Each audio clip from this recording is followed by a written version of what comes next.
4.167 miles or 6.7 kilometers on the hour, every hour until you drop. I'm sorry to disappoint, but I am here in a supportive capacity rather than a competitive one. And whilst I will be running over 30 miles as part of this event over the weekend, I am here as a host to get some of our Omnia Performance athletes together. At the start of the year, we had just under 100 varied individuals join us to kick off the wintering. 12 weeks focused on balancing strength and endurance training concurrently with one clear aim at the end, to run further than you ever have done before. This weekend, the group attempts exactly that, whether right here in London or somewhere on the other side of the world, and I can't wait to be a part of it. But you best believe that I'm undoubtedly going to have the itch after this weekend, so if this video gets 2,500 likes, let's make a deal. I will commit to a backyard ultra at some point in the future, and I will pledge to make my target for that an absolute bare minimum of 24 hours. Deal?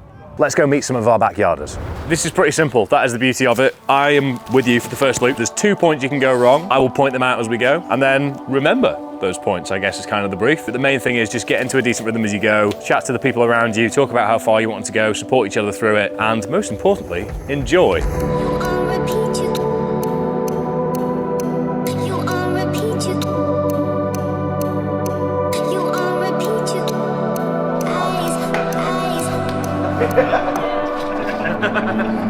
Seven o'clock will be the first time I've run a marathon. If I can get to midnight, then we'll see what happens after that. Aim is 100, but I'll be happy with just a PB of anything over than 50.5 kilometres. I want to go at least 12 hours or 16 laps, which would be 110 kilometres, which would be the furthest I've ever gone. Tell us your name. Sean Finer. How far you want to go? We're going to go for 24. We're going to see what happens. The wheels might fall off at some point, but we're going to give it a lash. My name's Ben Johnston. Longest distance run, 70 kilometres as part of the wintering. Yeah. Okay. Are you nervous for this? A little bit nervous, but also got a good focus as well. Aim is the full 24 hours. And just like that, we're off. Laps until you drop. An absolutely ridiculous journey lies ahead. Spirits were sky high in these first laps, laughs, cheers, and a sense of we've got this. But here's the thing about challenges like this. It's not about how you start, it's about how level-headed you can keep your emotions, your strategy, and your plan as things unfold. The real game, holding on to that energy when it starts to slip away, using whatever you've got, delusion, distraction, denial, anything to trick your legs into one more lap. One of the athletes gave me a great mantra that they were utilizing, which was to never quit in the break room. Feeling good at the minute, so only 2 laps in, but feeling strong, so getting ready to go for the next one. Feeling pretty good.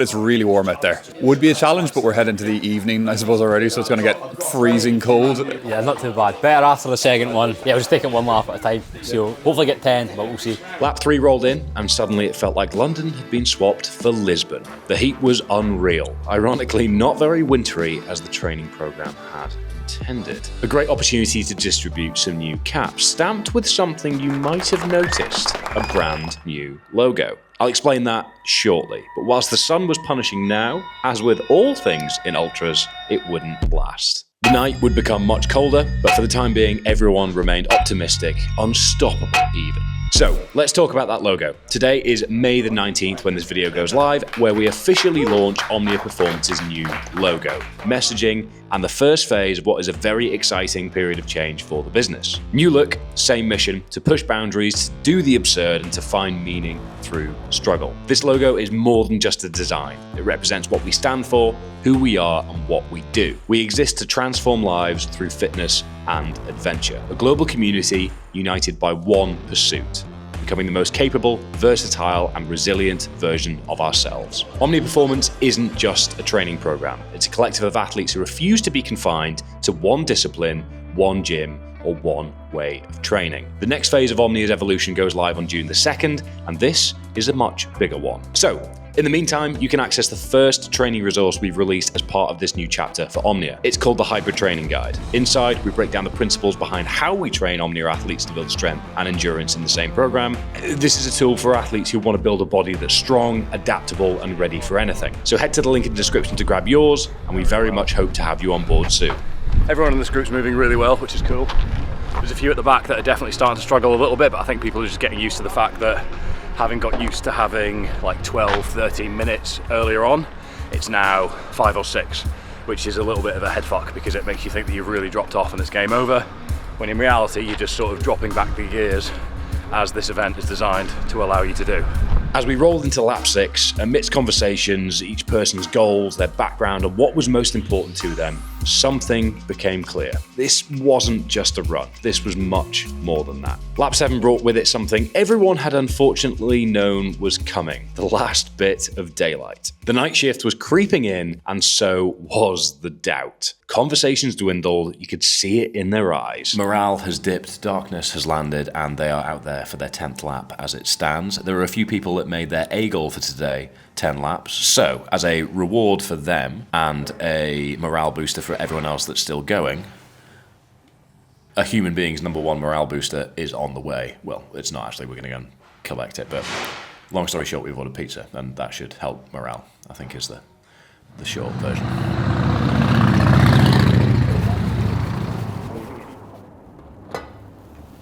Pretty pleased. I managed to get the 10 loops, which was what I was wanting to. That was the main goal. Legs are definitely feeling it a bit now, but yeah, really happy. I'm chuffed out. Came down here, wanted to do the 10, got the 10 done, and on to bigger and better for next year.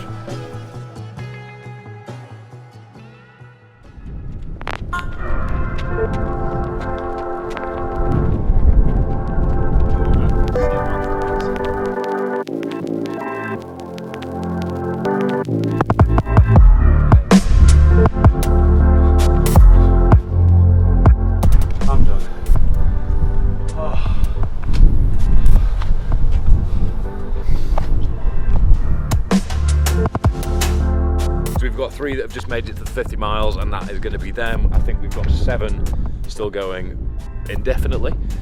I know there's a fair few of them that are going to 100k, and then there's a couple that are looking for 100 miles. Let's see what happens. Okay, so we have some bad news. The clocks go forward. So 1 AM just disappeared. There's something strange that happens in the dark. The world goes quiet, distractions fade, and suddenly it's just you. Your breath, your pain, your reasons why. It's in the darkness where clarity can be found, where comfort isn't soft and easy, but sharp and earned. You don't run from the challenge, you learn to move with it, and somehow it finds a way to move with you. This is the crux of the value of ultra endurance for me personally. It creates the opportunity for you to meet yourself and answer the questions you didn't even know needed asked. It strips you down and reveals the things that are truly front of mind for you, and removes the noise around them. I think the essence of ultra endurance is in its simplicity, something that's hard to access in an ever increasingly complex world.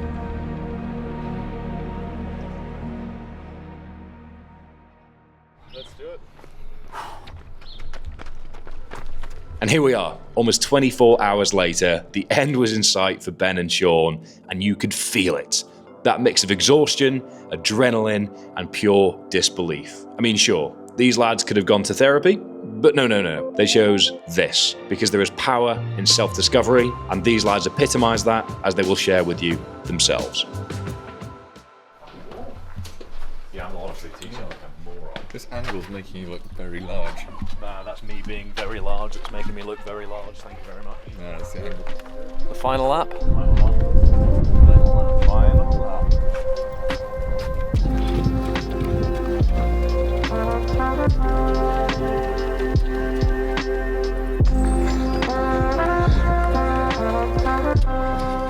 Well done, sir. Well done. 100 miles. That's a very long way. Thank you very much. No. Oh, That would be wrong. that was. 3, 2, 1, done. Hey. What point? 23:45 for 100 miles. Yeah. Very good that. First 100 miler. Weird format. I'll take that. Laps. I'll take that. Yeah, absolutely. Started at a pretty antisocial time. Yeah. Great work. You're both quite fresh. See you in 15 minutes? Yeah. Let's do it again. Let's do it again. Yeah, go one more. You have to run back. 100 miles. 100 miles. Elated or flat? Somewhere in between. So you ran 100k before. 100k before. How did this compare as a distance? Getting to 100k was a lot easier this time. Probably because psychologically, when you do 100k, the 100k is the finish line, and so it hurts the most from like 85 to 95. Whereas this, you know you're going well past that. That's the plan. And so you're kind of up and down right throughout, and it doesn't start properly hurting until like the last few, because you know the end is in sight. Toughest lap? We're going to go with 22. Yep, that makes 22, sense. That yeah, makes sense. yeah, You did come in a bit bleak there. Yeah. You're currently in pain, you're currently Yeah. exhausted, you're Yeah. currently wondering why on earth you've done this. Yeah. Why have you chosen to do this? Why do you continue to choose to come back to endurance activities? Yeah. What does it give you as an individual? Well, part of it was the lap when the sun came up. That was magic. That was pure magic. It was sort of after like 6, 8, 9 hours of just darkness. The first like 3 hours of darkness were fine because enough of us there and it was novel. And then after about 3 hours, the darkness just starts getting to you. And then you're in the proper graveyard shift. And sort of you have 1 or 2 like good laps throughout maybe, but like most of that night is just pretty grim. And you're just hanging on there until kind of the sun comes up. And the sun came up, spectacular sunrise, just like blues like you never see it. Birds chirping, and it just feels like, you know, it feels like the first sunrise you've ever seen. Poetic. Lovely.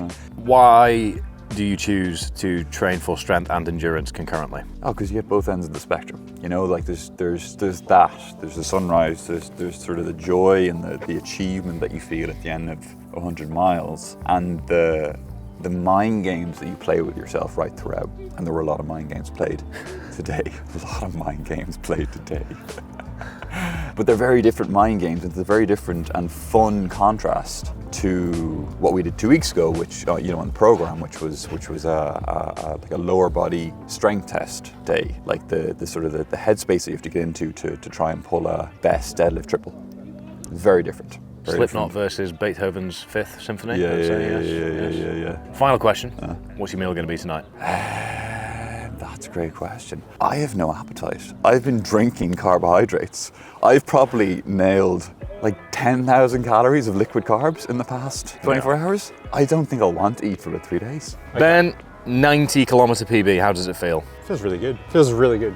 You looked very smooth the whole way through as well. Yeah, thank you. It was like, I did the 50k at the Battersea, and that was the longest I'd run back in January. Yep. And then as part of the testing for this, or part of the wintering program, we did the half distance and got to 70, which I think I almost found more challenging than today, bizarrely. Yeah. I kind of came into today thinking, well, if I can do 50 and if I can do 70, why not 100 miles? It's logic. No, that's boy math. So you've effectively gone in 12 weeks from marathon being the furthest distance you've ran to 100 miles. Exactly. In under 24 hours, which is the big milestone that everyone aims for. 23:45. Yeah. Remarkable. And there was a 5k PB along the way, wasn't there? Yeah, actually, during the lactic threshold testing. And did you get stronger as well? Yeah, about 3 to 5% lower and 10% upper. Multiple achievements out of the program. It was great. Fantastic. Yeah, it was really fantastic. good. I think the biggest battle was just the second half. So a lot of people from 1 to 12. Yep. There was heaps of people around. I actually didn't find too bad because like you kind of were working to 12 and then you were kind of working to 15 to get to 100 kilometers, and then it was like sunrise in a few hours. Certainly that second half, that 12 to or 13 to 24, was the biggest battle, and that's where, you know, I kind of had to have some internal monologue and like, you know, kind of like, you know, what am I doing this for? What were you doing this for? What did you want to achieve at a personal level by pushing your running distance as far as you could? Honestly, I think the main thing is just to kind of like to have the confidence in myself that I can do this kind of thing. When you kind of like, you know, condense it into a single, you know, Can topic. I? Exactly, Yeah, that's yeah. it. Can I do this? Can I do this hard thing? And yes, and I you think, can. and I With can. flying colours. And I think, and yeah, really looking forward to like also kind of extending that to some other areas of my life as well. What, as part of your first ultra endurance process these past 12 weeks, have you taken away at a sort of personal day-to-day level? Has it been more peaceful? Have you had more reflection time? Has it actually been a bit of a hassle to work in the training volume? What are the lessons you've taken? Like huge amount of lessons, like, you know, just like dialing in nutrition, like how important that is to the whole process.